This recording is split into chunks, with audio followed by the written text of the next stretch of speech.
कब तक टुकड़ों में सोचते रहोगे? कब तक समाज को बांटते रहोगे? सब सीमा करो। बहुत तोड़ा देश को।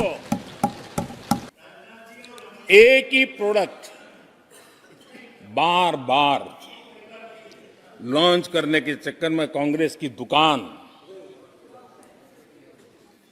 ताला लगने की नौबत आ गई है। और ये दुकान हम नहीं कह रहे, आप लोग कह रहे हैं। आप लोग कहते हैं दुकान खोलिए, सब जगह पे बोलते हैं। दुकान को ताला लगने की बात आई है। जो पार्टी परिवार चलाता है, जो पार्टी परिवार के लोगों को प्राथमिकता देती है, जो पार्टी के सारे निर्णय परिवार के लोग ही करते हैं, वो परिवारवाद है। न राजनाथ जी की कोई पॉलिटिकल पार्टी है, न अमित शाह की कोई पॉलिटिकल पार्टी है। आज की मजबूत अर्थव्यवस्था को देखते हुए जिस तेज गति से भारत विकास कर रहा है, उसकी बारीकियों को जानते हुए मैं विश्वास से कहता हूं,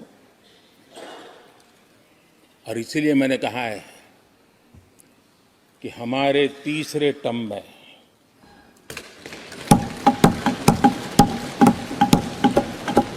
भारत